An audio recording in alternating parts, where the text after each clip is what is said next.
নমস্কার বন্ধুরা, কাজল হেসেলে সবাইকে স্বাগত। তো বন্ধুরা দেখো, আজ আমি তোমাদের করে দেখাবো সেদ্ধ ডিমের ভাপা।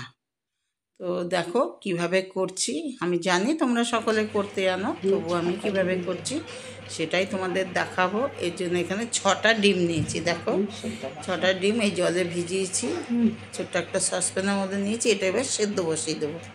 প্রথমে সেদ্ধ করে নেব। তো এই সেদ্ধ ডিমের ভাপাটা দিয়ে ভাত খেতে এতটাই ভালো লাগে না, সে অন্য অন্য যে আমরা ডিমের কত কিছুই খাই, কিন্তু তার থেকে মানে খুব সুস্বাদু হয়। তো এর জন্য একটা মশলা বানিয়ে নেব। তো এর জন্য দেখো নিয়ে নিয়েছি আমি কালো সর্ষে 1 টিস্পুন আর 2 টেবিল স্পুন পোস্ত দিলাম। পোস্তটা একটু বেশি দিলাম, সর্ষেটাতে খুব ঝাঁঝ হয়ে যায় তো ওই জন্য। তো আর দিয়ে দিলাম 1/2 টিস্পুন হচ্ছে রোস্টেড জিরা। তো এটা প্রথমে এই দেখো শুকনো আগে গুঁড়ো করে নিলাম। এবার দিয়ে দিলাম কাঁচা লঙ্কাগুলো, দিয়ে সামান্য জল মানে আন্দাজ মতো জল দিয়ে এটাকে একটা মিহি পেস্ট বানিয়ে নেব। এই দেখো, তো ওর মধ্যে সামান্য একটু নুন আর হলুদও দিয়ে আরেকবার একটু ঘুরিয়ে নিলাম। তো এবার দেখো ওটা পেস্ট করে রেখে দিলাম। এবার গ্যাসে কড়াই বসিয়ে সরষের তেল দিলাম, দিয়ে 7-8 কোয়া রসুন থেতো করে দিলাম ওর মধ্যে। আর দিলাম সামান্য একটু আদা কুচি, আদা একদম গ্রেট করা আদা, ওটা বোঝা যাচ্ছে না, আমি রসুনের পরপরই দিলাম। তো দেখো, আর দিয়ে এবার দিয়ে দিলাম একটা বড় সাইজের পেঁয়াজ। তো পেঁয়াজটাও আমি এইভাবে কেটেছি। দেখো খুব মিহি করে কাটিনি, কেন এটা একটু না মুখে পড়লে বেশ ভালো লাগে পেঁয়াজটা, ওই জন্য আমি ভেজে নিচ্ছি। তোমরা বন্ধুরা ইচ্ছা করলে বাটাও দিতে পারো, কিন্তু আমি এখানে পেঁয়াজ বাটা দিচ্ছি না। এখানে এরকমভাবে একটু কুচিয়েছি, কিন্তু একটু বড় বড় করে, খুব মিহি কুচাইনি। তো এইভাবে একটু ভেজে নিচ্ছি। তো প্রথমে রসুন, আদা আর পেঁয়াজ একসাথে ভেজে নিলাম, আর দিয়ে দিলাম এর মধ্যে এবার সামান্য হলুদ। তাহলে কি না ডিম ভাপাটায় কালারটা সুন্দর আসবে, তো ওর জন্য হলুদ দিয়ে দিলাম। আর দিলাম 1/2 টিস্পুন লঙ্কা গুঁড়ো। আমি 1 টিস্পুন দিইনি, কারণ আমি কাঁচা লঙ্কা দিয়েছি। এবার নাড়াচাড়া করতে করতে আমি গ্যাস বন্ধ করে দিয়েছি। দিয়ে এবার একটু ঠান্ডা করে নিলাম গ্যাস থেকে নামিয়ে। দিয়ে দেখো যেই টিফিন বক্সটায় করে আমি ভাপাটা করব, সেটার মধ্যে আমি এটা ঠান্ডা হওয়ার পর কাচিয়ে তুলে নিচ্ছি কড়াই থেকে তুলে নিলাম। দিয়ে এবার কড়াইটা ধুয়ে নেব।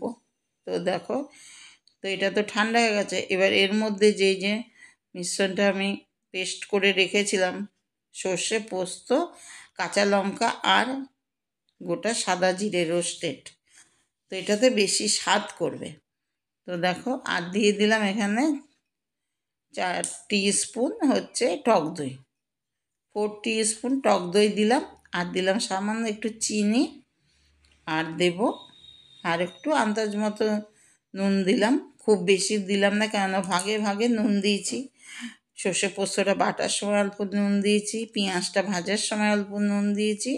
তো ওর জন্য আবার এখন অল্পই দিলাম, খুব বেশি দিলাম না। নুনটা তোমাদের যে যেমন করবে সেই আন্দাজে দেবে।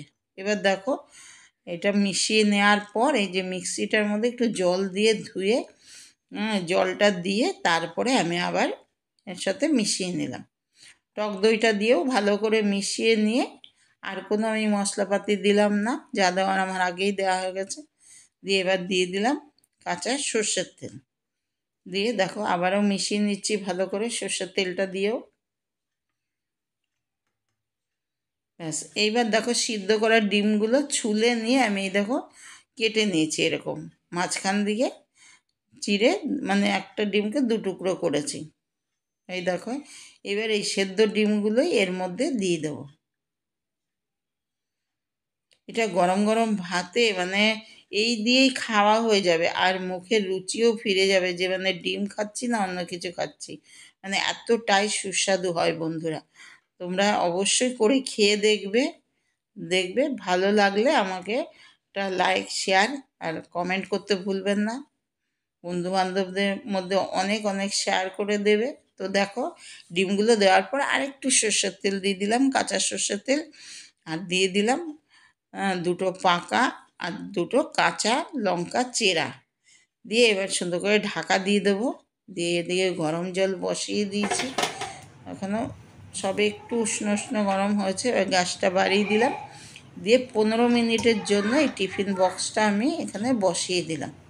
15 মিনিট পর আমি ঘুরে আসবো। 15 মিনিট আমি হতে দেবো, দেওয়ার পর গ্যাস বন্ধ করে দিয়ে আরও 5 মিনিট রেখে দেবো ঠান্ডা হওয়ার জন্য। দেখো এটা ঢাকা দিয়ে দিলাম, ঢাকা দিয়ে রেখে দিলাম। এই দেখো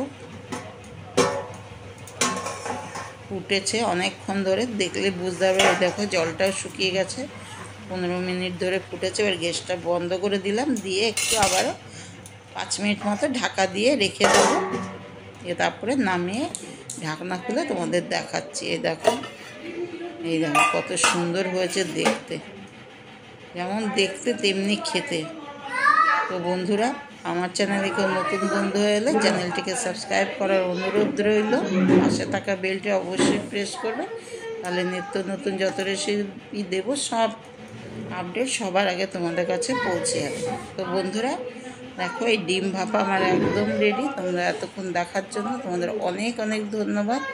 ভালো থাকবে, সুস্থ থাকবে। আজ এই পর্যন্তই, আবার আসবো অন্য কোনো রেসিপি নিয়ে। ধন্যবাদ।